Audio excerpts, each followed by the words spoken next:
Jane Murphy is going to introduce our guest today. So Jane, I am going to turn it over to you. Okay. I'm excited to introduce Michael Brandt, who has taken over as being the Thomasville City Manager since the first of 2021, or right at the very end of 2020. And he's going to just share a little bit about himself so we can get to know him better and some of his vision for our city. And I hope you guys will have some questions for him. Michael, I'll let you take it away. Oh, Michael, you're going to have to unmute yourself. Got it. You know, you think after a year of Zoom, I would know to do that. Thank you, Councilwoman Murphy, for inviting me to speak today at the Rotary Club. I know I've been here before, but I was in a different position at that time. So, but I enjoy getting together with you all. And I know that even though we're meeting by Zoom, it is good to see everyone for those that are here. When I was asked to speak today, you know, I wasn't really sure exactly what to talk about. So I contacted Roger Bryant, and he said that, you know, what you really wanted to know about was our budget process. So I've got this 220-page budget that I'm going to go through. Roger, thank you for giving me tips and letting me go through this process with you all. Okay, thank you, Michael, for speaking. Go on, Hope. No, Jane did say that she wanted me to introduce myself to you. I do know some of you obviously a little bit better than others, but you know, I am still a new person to Thomasville, so I wanted to let you know a little bit about me and also what I plan at least to focus on under my stewardship working for Thomasville. Of course, I'm not from here. If the accent doesn't give it away. I was born in Dayton, Ohio. My dad was in the Air Force, so I moved 4 times before I was 6 years old. As I moved around the country, went to Texas and Florida and eventually Maryland. But my family settled in Maryland when my dad got out of the Air Force, and he went to work for a defense contractor. And most of the people where I lived basically worked for the federal government or the state government, or were somehow associated with that through the types of private businesses. So my focus growing up was actually international politics. We read the Washington Post as a morning newspaper, you know, and had discussions around the dinner table about national and international politics. I really wasn't focused at all on local politics and didn't really know much about it until much later in my life. Because I was focused on that, I thought I was going to go into the foreign service. You know, that was, except the fact that I couldn't speak a foreign language, I thought that was going to be a great idea. I went to the University of South Carolina for my undergraduate, so I'm a long-suffering Gamecock. Although I will say our women's basketball team has made it to the Final Four again, so they're my hope and dream that they'll do very well this year. I graduated in the early 90s, and again with a degree in international relations, and that unfortunately was smack dab into the end of the Eastern Bloc and the fall of the Berlin Wall, and I literally didn't have a job available to me. Nobody was hiring in DC, so I was a little struggled at that point in my life. But the best part of going to University of South Carolina was that's where I met my wife. Tracy is her name. She's a true Southerner. She has ancestors that go back to Jamestown in 1610 and moved to the Union Grove and Statesville area in the 1700s. So I can't claim Southern birthplace, but my wife certainly can with spades. So I'd claim it through her. Although it is ironic that she was actually born in Australia. Her dad was in the military and happened to be born in Australia. So it's the irony of that. We've been married for almost 29 years now. It's hard to believe that so much time passes. For those that have been married a long time, I know how you feel. It's amazing how the time goes by. After we were married and the job prospects weren't too great in the DC area for us, we were young, we were a little crazy, and we didn't know any better. So we moved to the city of New Orleans and lived in New Orleans for over 5 years. It's where we started the family. My first son was born there. And I also discovered local politics and went and attended the University of New Orleans for a degree in urban and regional planning. So that was something that really opened my eyes to local government, local development, and involving the public in the decisions that were being made was literally drummed into me at that point. And I took to it like a duck to water. I really enjoyed the development and the strategic planning and the processes that you go through, and realized that I wanted to be in that local government.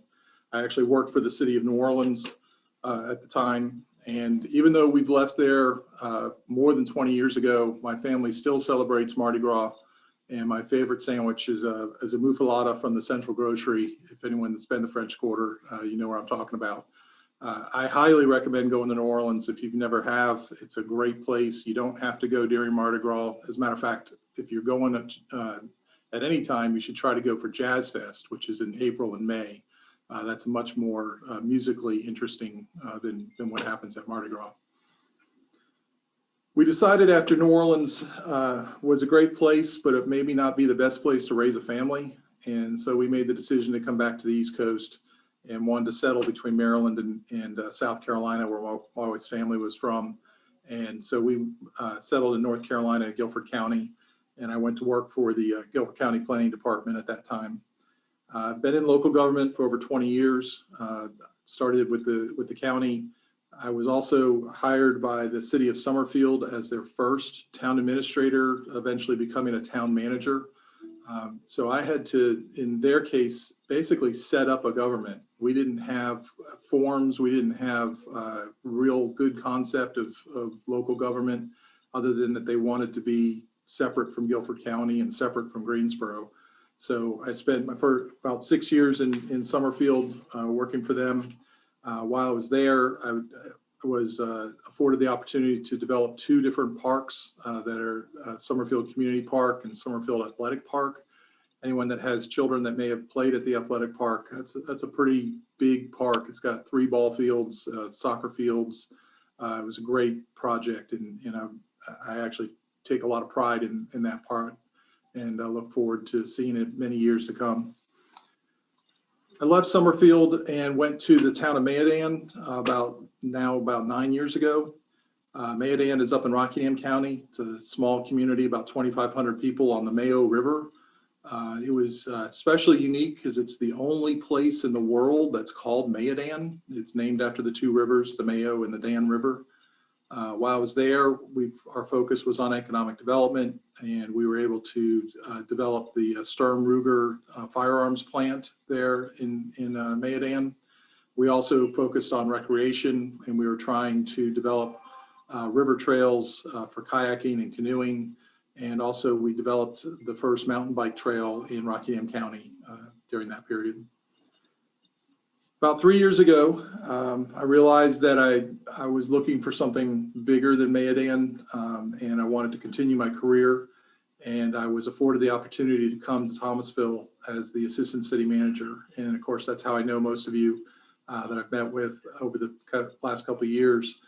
My focus was on economic development, especially the small economic development, the retail level.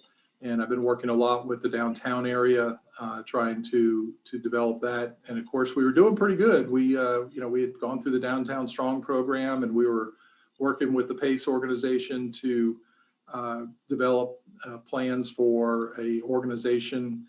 And then of course, COVID hit last March, and things have been paused, unfortunately. But PACE is starting to get going again, and we're still seeing development activity downtown. So, I'm pretty excited by the fact that even though the businesses change, but there's new business appearing. In December, as Jane pointed out, I had the privilege and honor of being appointed your next city manager, and to lead the city.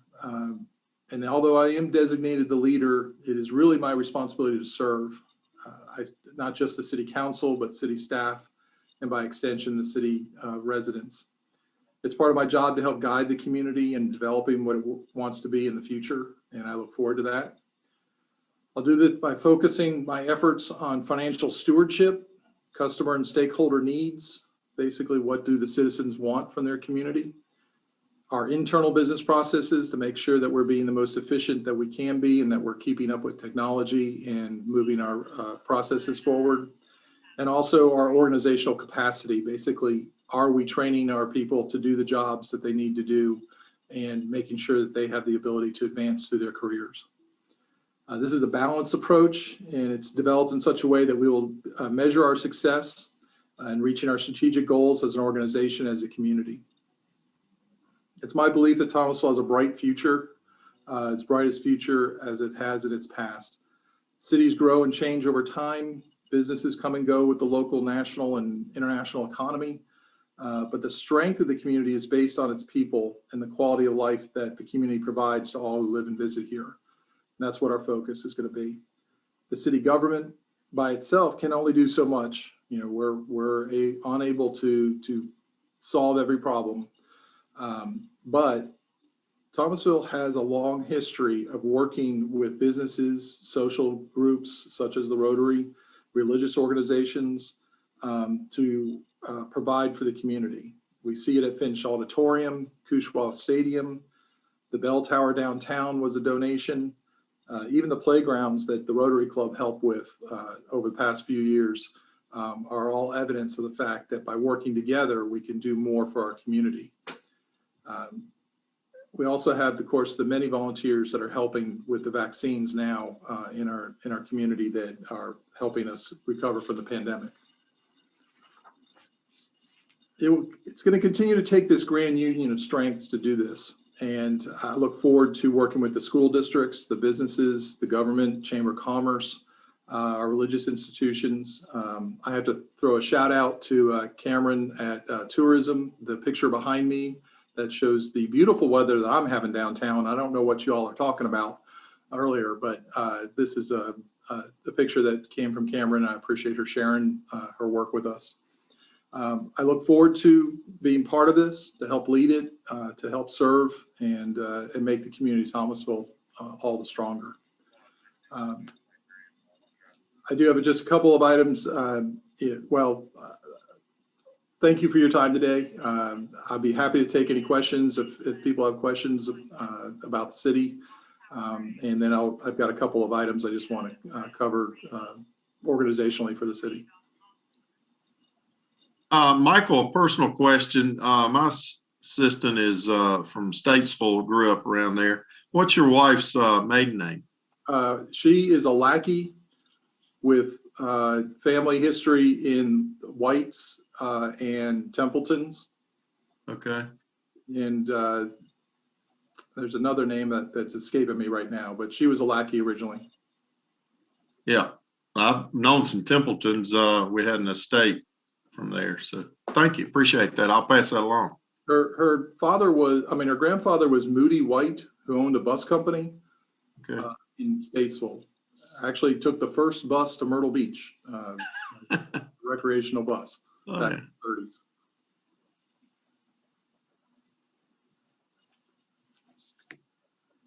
Okay, you guys be sure to unmute if you've got questions for Michael before he continues.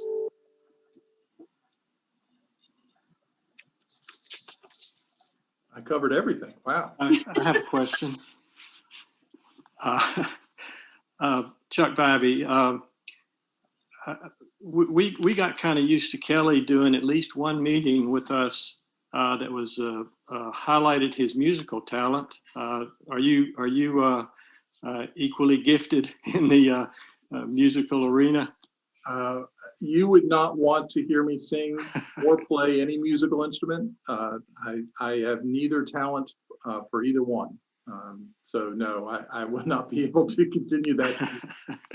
I can push play on a recorder, but that's about it. That'll work. Chuck, equally gifted would be very subjective. Well, Michael, this is Tony McCullough. I'm glad to hear that we have another Gamecock here in this area. We're a rare breed, but we're more and more all the time. Yep, I appreciate it.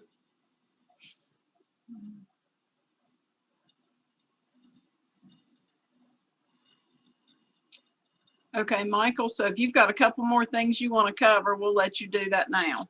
Sure, I will. And I have to admit, I did leave out one of my children.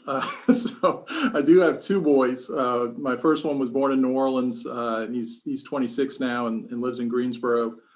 My younger son is a student at App State. And I had to go through the process of App State beating South Carolina in football last year. Or 2 years ago now. That was a painful event. Made him very happy though. Not for everybody.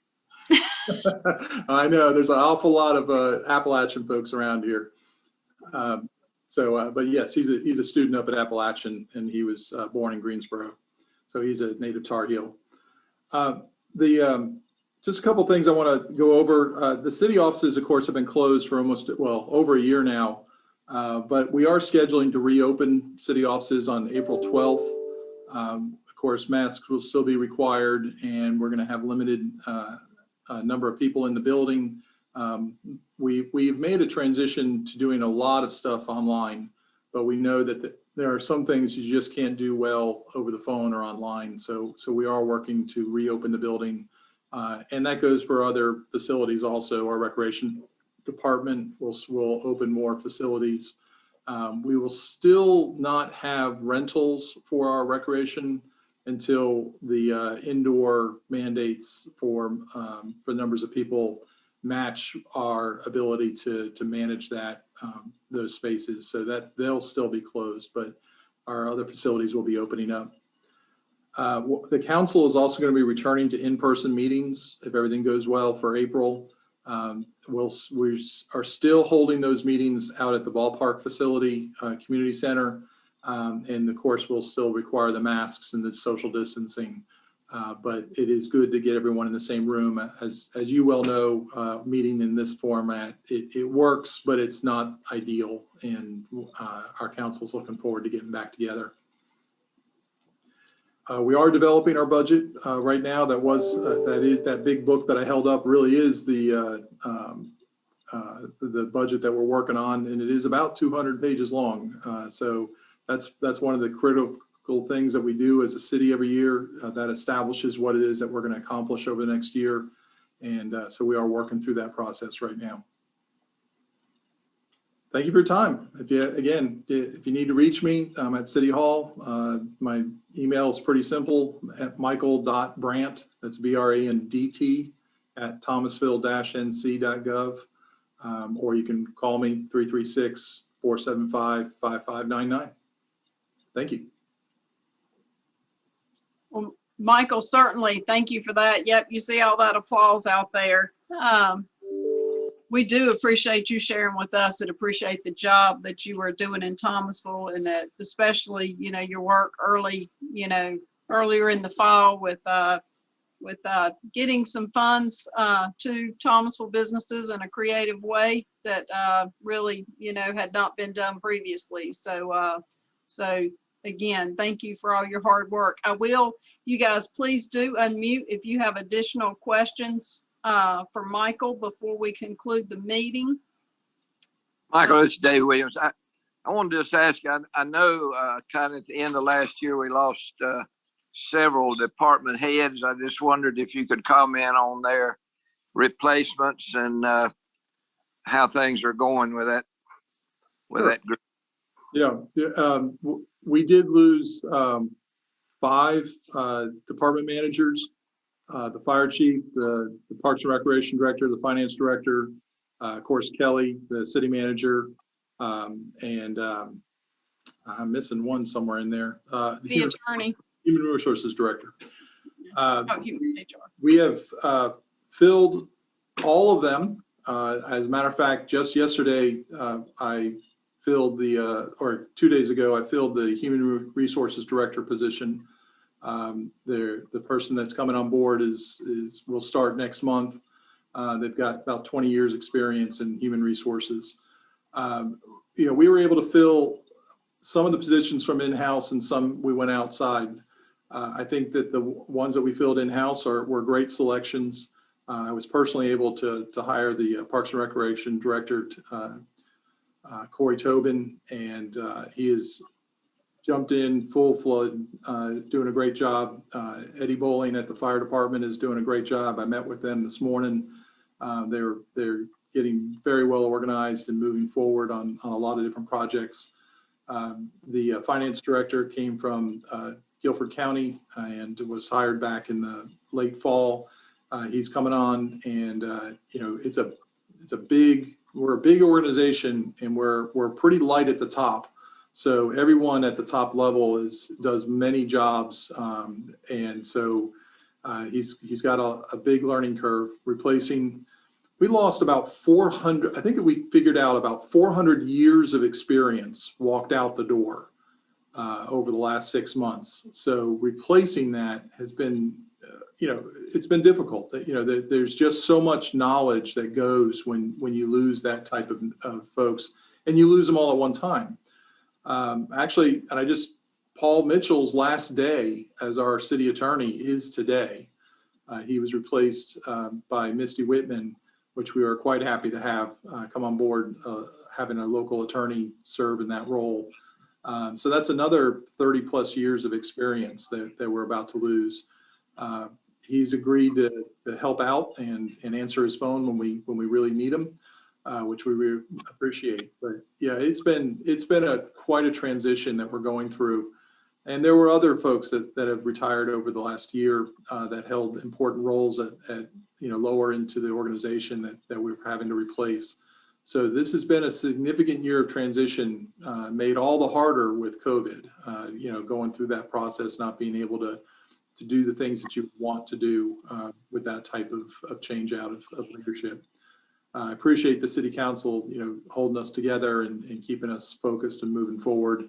And having my back when I make errors, and knowing that our staff is doing the best that they can to fill those holes. Okay, thank you. Appreciate it. Sure. Thank you. Yeah, and thank you, Michael. And we look forward. I know we did have quite the team and leadership, at the top with the city, but we look forward to you guys building your team. And hope they stay, together and do, as good a job as, the team that just retired before them. So look forward to seeing what you guys will do. Thank you. I appreciate that. Okay.